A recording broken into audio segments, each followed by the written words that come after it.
You're listening to the Write Project podcast and radio program, a show about writing and modern Newfoundland author culture. This program is produced and recorded at CHMR FM 93.5 FM in St. John's, Newfoundland and Labrador, and is aired on other great stations in the province and elsewhere in the country. It can also be heard online at www.chmr.ca. I'm your host, Matthew LeDrew. Hello, listeners. With the recent release of Jon Dobbins' Weird West novel, The Starving, we thought it'd be appropriate to have the author on himself and read a short story from within the Starving universe. This story was originally presented in Chillers from the Rock. We have with us Jon Dobbins, a native of the St. John's metro region. Dobbins tied for first place in the 2017 48-hour writing marathon. He is described as a father of three, a husband, an educator, and a tattoo and beard enthusiast. Dobbins made his publishing debut in Chillers from the Rock with two entries, Man of Fire and The Chosen, alongside authors such as Paul Carberry and Ali House. Dobbins' first novel, A Weird West Tale named The Starving, is available now. Without further ado, we have Dobbins reading his story, The Chosen. The Chosen by Jon Dobbins. 1. I say, the lanky Englishman broke the silence around the fire. It's quite chilly here at night. He huddled closer to the crackling flame, rubbing his hands together. Not as damp as home, though, I dare say. A crooked, mirthless grin spread across his face. Bill Weston plucked his wide-brimmed hat from a sun-creased face. He reclined back and regarded the man with a grimace.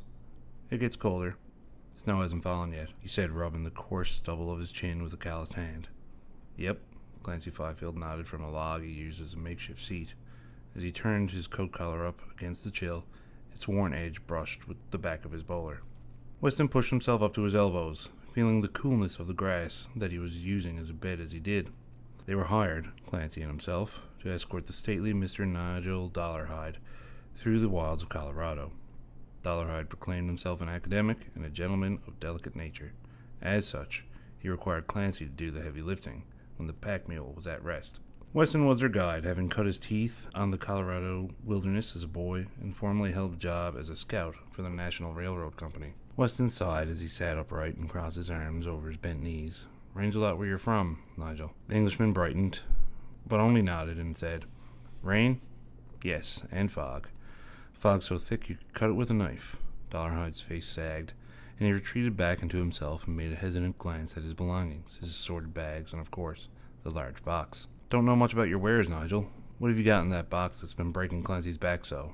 Weston said it with a smile, and a chuckle lifted from Clancy's barrel chest. Dollarhide darkened and withdrew more into himself. It's nothing really, a statue. A small thing for a colleague in Denver. He leaned back out of the firelight, his face darkening as it fell into shadows. Weston whistled through his teeth, his steady brown eyes burning a hole in the blackness where Dollarhide's face used to be. Doesn't seem much like nothing, or a small thing. What do you say, Clancy? The big man grunted and lowered his girth to the ground. Silence followed. Weston peered after Dollarhide and his mysterious statue encased in a box, resplendent in the moonlight. 2. It was the soft click of gravel under a boot that roused Weston, but it was the cold touch of a gun barrel on his neck that brought him to his senses.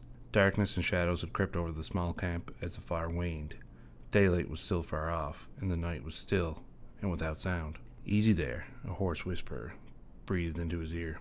Easy now, or you'll end up like your big friend. A black, leather-clad hand pointed past his eyes. Weston followed the direction, his jaw clenched. In the dim light of the dying fire, Weston saw a sour-faced man unfold himself from the ground, wiping a large knife on his dark jeans as the red-hot ash of a cigar glowing from his mouth. At the man's feet, Clancy sprawled, a sanguine river flowing from his throat.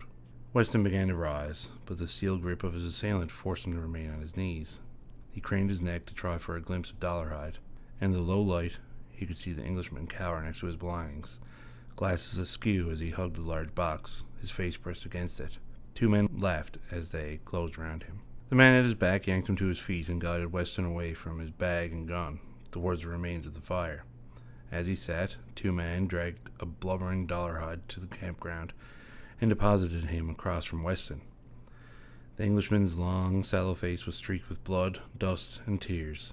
The same two men then left to fetch Dollarhide's belongings, while the man who killed Clancy and Weston's captor stayed behind to watch their hostages. They kept their pistols in hand and a watchful eye on their captives. They spoke very little. The man who had slain Clancy maintained a humorless grin behind his dwindling cigar. Can't be much work for your sword on this path, Weston ventured. Not many know of it. Not sure of that myself, mister. This is our first trip over it, the man who had captured him replied, crossing his hands in front of him, gun barrel pointed to the ground with the hammer cocked. Luck, then, Weston chuckled, and Dollarhide's face drained of color. Well, friends, there is precious little with us that will fill your pockets, and plenty that will strain your backs. He chuckled again, picking at the dirt under his fingernails. That a fact, a smile stretched across the man's face that turned Weston's stomach. Well, apologies all around. This is quite embarrassing.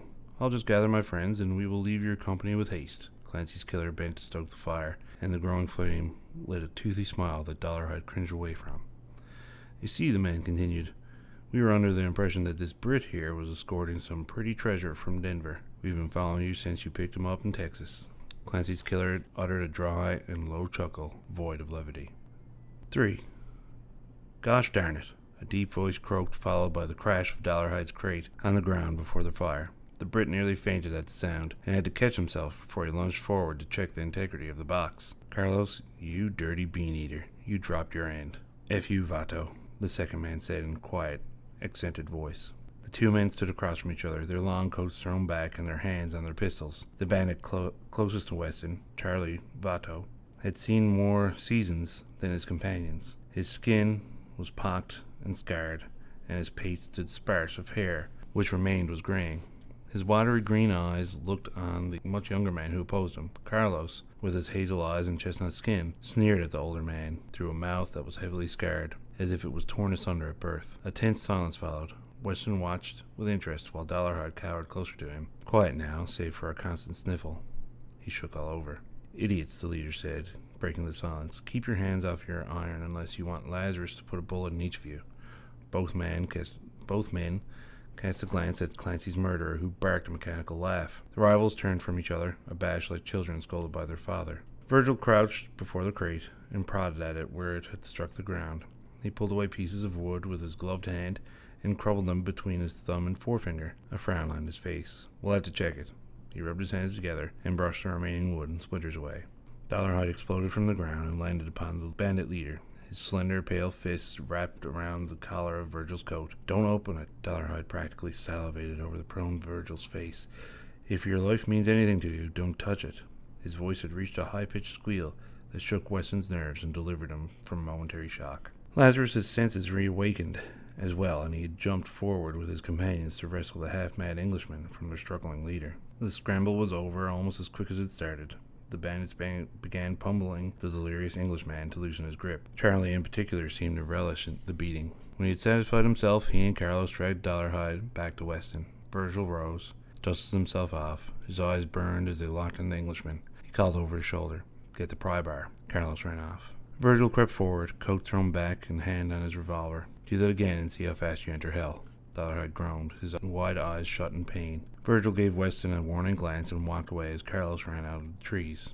He pointed tersely at the crate and met Charlie and Carlos there. Charlie's hand glided over his balding head, and he began directing the young Mexican. Lazarus stood close to Weston and Nigel, waving his hands absently over the fire. The box creaked as Carlos and Charlie worked the pry bar to slide the long nails from the wood. They dislodged the cover and pushed it to the ground with a humble crash. Both men stood back from the box and made way for Virgil. The bandit leader tilted his head to the side, studying the contents before he bent at the waist and began to brush hay out of the box, where it was picked up and carried away on the building wind. Virgil uttered a surprised grunt that made Charlie and Carlos sneak closer for a better look. Their faces betrayed their puzzlement. Lazarus was not immune to the curiosity from his place by the fire, and craned his neck for a better look. Weston was feeling quite interested himself, and it took a concentrated effort to contain his impulse to jump up for a quick look. Nevertheless, his eyes did not move from the box. Nigel groaned by his side. "Well," Carlos moved closer, squinting as if the contents of the crate were hard to see. "Doesn't look damaged from here," answered Virgil, his voice distant and uncertain. "I guess we better remove it to be sure." He sighed as he reached into the box. A look of pain came over his dark face, and he hesitated as his hand passed over the threshold of the container. It took an effort, but he finally forced his shaking hand further into the box. Dollarhide sat up straight, moving so suddenly as to break Weston's gaze from the scene that was playing out before him. The beaten Englishman's face was serene despite being caked with blood and tears. His eyes watered and tears rolled down his cheeks. "I don't know if you gentlemen pray," Dollarhide said. His voice barely rose beyond that of a whisper between lovers. "But if you do, now would be a good time." His words rang out on the wind. The horses had gone completely silent. No insects hummed, no animals scraped or snuffed, and no birds squawked. Weston felt a thick apprehension crush upon him. He no longer wanted to know what was in the Englishman's accursed box. He wanted to leave this place and never return.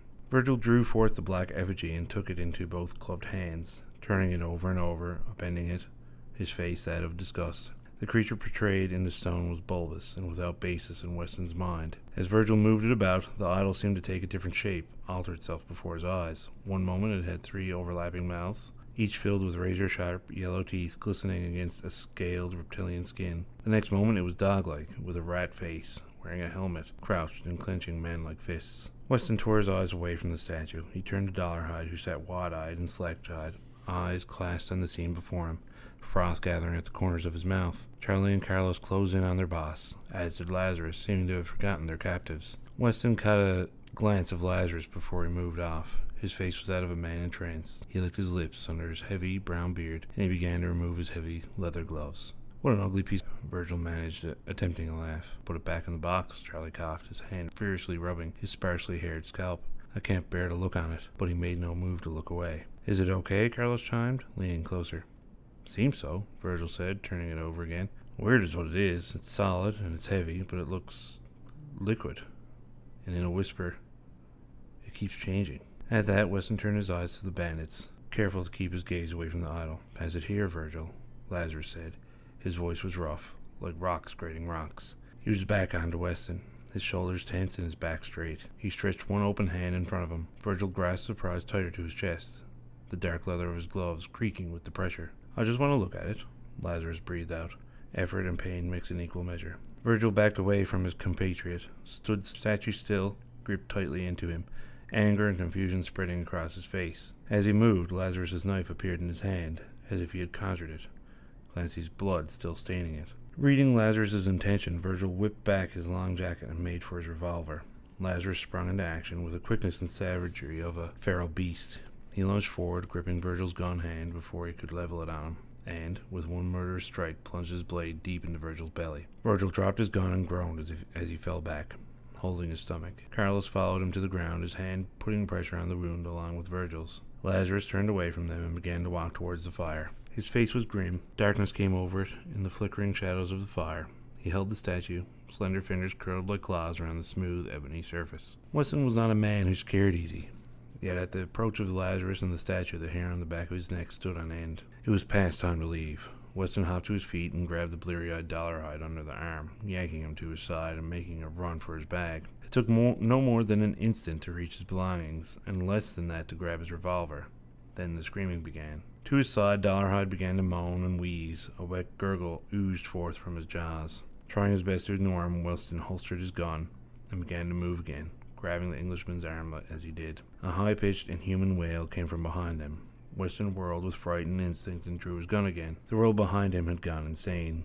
Weston's mind reeled at what he saw, and the vulgar urge to survive gnawed at his guts. Lazarus writhed before the fire, his features distorted and unnatural. Screams of pain emanated from his ever-widening jaw. Black tendrils had begun to sprout from his back, and sides slick with a molten ebony that dripped and ran like hot tar hitting the ground with a belching sizzles. The statue enveloped Lazarus's hand, smaller tendrils of ebony burrowing under his skin, and melded itself with it.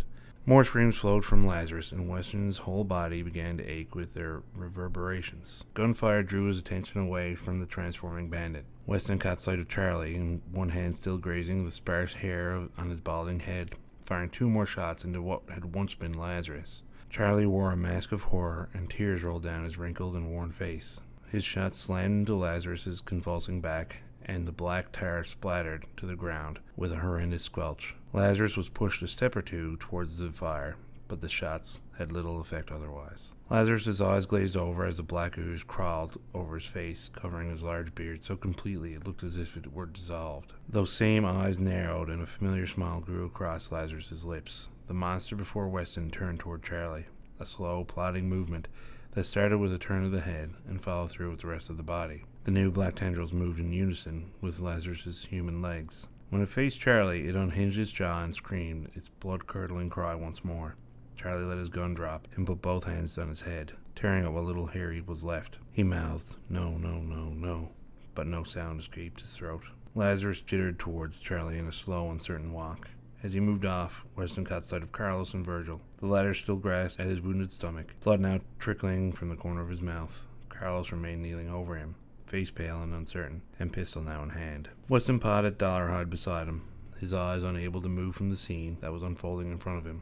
Charlie ripped at himself. Slow, distracted scratches began to appear on his head and face. His mouth trembled and his watery eyes spilled over his cheeks, flowing through creases made by the pained expression of fear and despair. Still he did not move. The creature moved toward him in its strange gait, tittering in an insect-like clicking. Weston's hand landed on Dollarhide's arm, and with a force of will he tore his eyes from the horror before him, drew the scholar close, and ran into the surrounding forest of spruce trees. 4. Why didn't he run?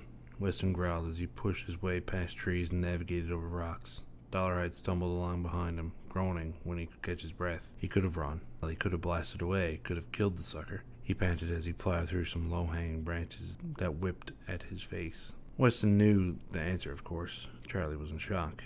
He'd seen it in the war, seen men go catatonic as they stared down cannon fire or the barrel of a gun. Though Charlie looked like a man who had seen his fair share of action in his lifetime, Weston was willing to bet that he had never faced a black, oozing creature that was once a traveling companion. Lazarus and his new spider-like appendages had blown through any and all of Charlie's mental defenses, tore them down, and set them aflame.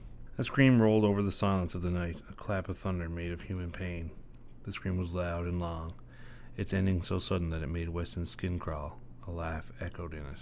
He paused, halting Dollarhide, and cocked his head to the side and waited, trying to hear a sound or sign in the expanding silence. The entire forest seemed as though it were holding its breath in anticipation of the unfolding night. He took some hesitant steps, careful not to disturb a fallen branch or twig. His coarse hand gripped the moss-laden trunk of a large spruce tree for balance. It was getting easier to see. The sky was brightening and the sun seemed to be on the rise. But Weston still had no idea where he was or how to escape. He hadn't thought to take note of any reference point or starting point when they ran out of the camp. Weston caught a glimpse of a path in the distance. It was little more than a groove in the otherwise thick with growth forest floor. Weston and Dollarhide crossed on it, and were forced to traverse it single file as if an adult leading a child. The former scholar stumbled along, and Weston had to slow and guide him around large rocks or tree roots when they came upon them. Not for the first time did Weston toy with the idea of leaving Dollarhide. The poor man probably wouldn't even notice, his mind as numbed as it was. It wasn't a far-fetched idea to believe that Dollarhide would never recover from the mental break. And what kind of life could a student and professor or any man live as a prisoner in his own skull? Still, the man had endeavored to trust Weston, and as easy as it would make Weston's escape, he wouldn't abandon him. Certainly not to the monstrosity that was once the bandit known as Lazarus. They broke through a line of trees that surrounded the end of the path, and stumbled into a small clearing. Patches of tall grass and large rocks or boulders jutted out of the ground haphazardly. It was brighter now that they had escaped from under the canopy of trees, and Weston wagered that dawn was well in progress. A rustle in the distance caused Weston to drop his hand to his pistol. He brought it to hip height, but nothing stood in front of him, and his trigger finger wavered. There was movement on the other side of the plain, and his arm tensed. From behind a rock a horse trotted into sight, its head bobbing and shaking as it came, indulging in a meal of grass. He heard the rustling and snorting of others and left Dollarhide as he ran to look behind the rock. There were 4 horses, all saddled and ready, and a pack mule that had a look of neglect, tied to the stake pounded into the ground. Weston grabbed the reins of the first horse and began to lead him toward the opening of the clearing. Dollarhide remained where he had left him, staring up at the sky with his mouth agape as one hand rubbed a stained white sleeve. Weston climbed into the saddle of the brown horse, leaned back and patted its muscular hindquarters. "Easy there, fella," he said, and urged the horse into a steady walk towards Dollarhide. A sound of thunder and snapping branches accompanied the dark object that exploded from Weston's left. His keen eyes barely registered what was happening as his horse reared in surprise, and black tendrils of tar were sinking deep into his throat, blood and ooze dripping to the ground together. Weston made a grab for his pistol, but the spider-like appendages buried in the horse pushed it backwards, and he turned to prepare himself for the fall. Weston was able to maneuver his upper body so that it faced the ground, his lower half still tangled in the horse's stirrups. He managed to kick his left foot free before he landed and avoided the impact of the dying horse as it followed behind him. Landing was still rough. Weston felt a sharp pain in his left wrist, and the impact knocked the air out of his lungs. The horse landed on its back less than a foot from Weston before falling to its side. Its breathing was slow and labored, and panic engulfed its large brown eyes. Weston rolled to his knees and had his revolver out. Lazarus was moving away from him toward Dollarhide. It moved quicker now on its strange gait. Weston leveled his gun at the monster and squeezed the trigger 3 times. Each shot was echoed by a thud and a jolt from Lazarus that told Weston he had hit home. Black ooze fell to the ground around the creature with each reverberation. The roar followed. Weston could see Dollarhide in the distance. He had fallen to the ground. His eyes were wide, and he began to moan. Dollarhide scrambled backwards up the path. Good, Weston thought. Get out of here. Then the creature turned on him. 5. Any remnants of the bandit Lazarus's countenance had retreated from the monster that stood before Weston. They had melted away into the thick ooze that made up the statue. The disjointed spider legs were steady and alternating, lifting the man-like body up and down. The face continued to change, subtle changes from three-mouthed creature to snarling wolf to a cold man with an empty smirk. Weston fell back, pain firing through his legs and back, and put the horse and space between him and the creature. The monster moved toward him, slow and methodical, savoring the impending doom of its prey. Weston pulled the trigger again. The creature's shoulders flinched, tar spattered, but it kept moving forward, a dry laugh wheezing on the wind. Weston shoveled back another 2 steps, braced himself on one knee, ignoring the pain, and took aim for the creature's head. He took a deep breath and squeezed the trigger slowly. The gun hauled back on his strong hands, and an instant later, the monster's head snapped back and it stopped in its tracks. It was hurt, but not dead. Weston cursed and checked his bullet count. 1. He cursed again, closed the chamber, and took aim once more. The inhuman roar pierced his ears, and Weston had no other choice but to clap his hands to the side of his head, deaden the sound. Black ooze pours from the center of the creature's forehead, a shiny black mask, now matted over its revolving features. In each of those faces, Weston noticed there was no smile. Weston was prepared when it lunged at him, with the unnatural speed carried by its alien limbs. He tried to time it right and jumped clear of the charge, but the strange, jittering movement threw him off, and one of the creature's appendages struck him hard on the legs as it ran past him. He landed awkwardly, his legs pained, and he could feel something warm and wet soak his jeans, covering his shins. Felt, but refused to look. He didn't need the distraction right now. The creature growled and turned towards him.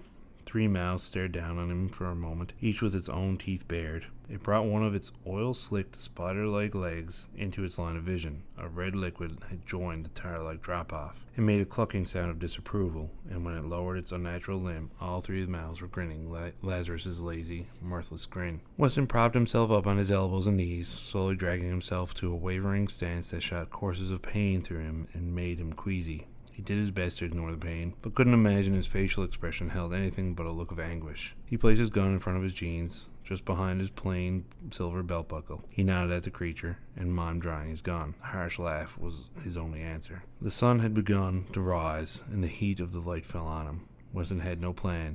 He doubted anything he could do would kill the beast, let alone slow it down. The best he could hope for was to distract it long enough to keep Dollarhide safe, if he was capable of escape. He knew where he was going to aim. It would be a difficult shot, but he imagined the pain would drive it back some if he managed it. The beast locked eyes on Weston, its face now more akin to a demonic hound than a person, bared its teeth in a lip-curled growl, and pounced. It darted at Weston, its awkward limbs still managing to carry it without hindrance. Weston gave it a moment, drew his gun, and took his best aim as he could while firing from the hip. The bullet hit home. Again, the creature's head snapped back and halted its forward motion. Black ooze dispersed from its right eye, and the creature's human hands went to its face immediately, as a growl followed by a high-pitched scream broke the air. Weston tossed the gun to the ground and prepared for the next charge. He would grapple if he needed, though he didn't have much hope for that course of action. Weston stood in the sun and allowed its warmth to absorb into his skin until he heard the shaky, unnatural movement of Lazarus back to life again. For a moment Weston saw the face of Clancy's assassin, its features twisted with agony and fear before it twisted again into a nightmare formed of tentacles, glowing yellow eyes, and hatred. Moving just as quickly as it changed faces, the creature used its jittering limbs to bring it forward and stab at Weston's face with one of those same spider-like appendages. Weston ducked and threw himself to the left, flailing under his own damaged legs. A sharp pain exploded from his right shoulder, and then everything became a picture show. He saw himself suspended in midair, an oozing black tendril piercing his right shoulder, flailing as it protruded from his back. Twin tar stains spread across his back in front of his shirt from around the unnatural appendage. He saw the beast grin through its flickering faces and oozing eye, straighten itself again, and lift him screaming off the ground. The picture show ended, the film cut to black, and he felt his throat constrict and his voice lift in agony. He writhed. The tar dispersed around his wound, began to crawl towards his face, though all sense would dictate that it drop to the ground. In his pain, Weston knew it was crawling to his face, and the recent image of Lazarus's own face dissolving under the black essence flashed in his mind. He tried to brush the tar off with both hands, only to find his right paralyzed by the hideous appendage that still penetrated his shoulder. The tar continued to make its slow way towards Weston's terrified face. The creature swung Weston from side to side, perpetrating the succession of pain he had been suffering all the more. In his anguish, flashes of images played in his head. He saw a giant stone temple surrounded by people with pale skin and white blonde hair who were bowing down in front of the black statue from Dollarhide's box. He saw the tar from the idol shoot out rapidly to catch one of the worshippers like a frog to an insect. The tar pierced the man's heart, and he gasped. A hideous smile crossed his pained countenance. "I am chosen. I am the avatar of Slagutis," the man said, dying a gruesome death. Pain, intense and burning, filled Weston's mind and drew him from the vision. When he snapped back to his senses, it wasn't his own screaming he heard. The creature had unhinged its jaw again and released its inhuman howl. Its changing faces each expressed its own agony. Weston looked at his impaled shoulder, where the appendage that held him in place seemed to be dissolving, melting like an icicle in spring. His tar-like substance no longer moving toward Weston's face, but dripping to the ground underneath his feet. The monster itself was doing just the same, dissipating, melting, and cringing. Despite his pain, Weston watched the creature as its faces changed rapidly, as if finding the right one would help it escape from whatever was happening to it.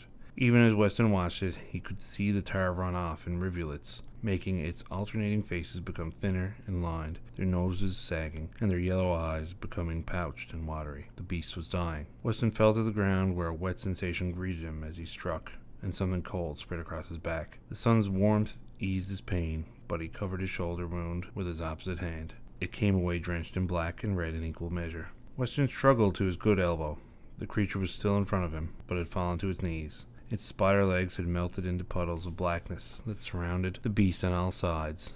It had one human hand in front of his face, black tar falling so rapidly that it spilled over the cupped hand and fell to the ground below it. Weston worked his way to his feet, fighting through the pain in his limbs. He cupped his wounded shoulder and left the creature to die.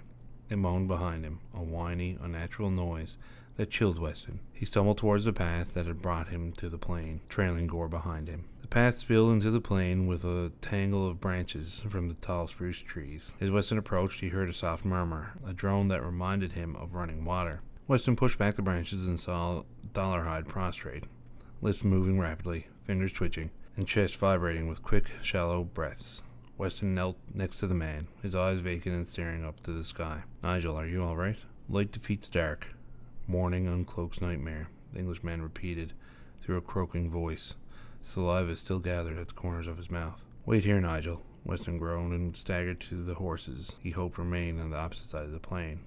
As he moved away, Dollarhide's strange message followed him. In the center of the field, amidst the jutting rocks and high grass, lay Lazarus's body surrounded by pools of black. Lazarus was himself, once again. There was no black ooze covering him, and his spider-like appendages were gone, and his face remained constant. His remains, though human once more, appeared to be partially digested. One side of his face was devoid of skin and muscle, with only a bleached, polished skull in its place. One hideous green eye remained in the socket, and it seemed to follow Weston as he passed. He kept his distance from the body, and he thought if he had a loaded gun, he would empty it into Lazarus just to be sure. One horse remained at the hiding place behind the large rock. Weston eased his way over to the horse, spoke to it softly, and climbed into the saddle through the pain that racked his body. He trotted it across the plain, keeping a fair distance from Lazarus, and approached the small path. Already aware that the ride to Denver would be painful and long, there was no whispering as he approached the place where he had left Dollarhide. Weston dismounted and expected to have to track the delusional scholar through the forest. Despite the pain, he was comforted that the daylight would aid his search. Pushing aside the branches once more, he found Dollarhide just where he left him. The man was motionless, though his eyes were wide, his mouth agape. Dead. Weston didn't need to approach any further to see it. The stress on his mind and body had won over its desire to live. Weston made his way back to the horse that was grazing unperturbed at the foot of the path. Weston took a last look over the plain as he mounted and started off, the wind making the tall grass spill over in waves under the light of the rising sun, and a small black rock glinting there among the jutting rocks as he rode off to Denver. All right, well, thanks for coming on again. For all of you, we'll be here again next week at 4:30 Newfoundland time or online at chmr.ca. Please tune in and we'll talk more about writing culture in Newfoundland.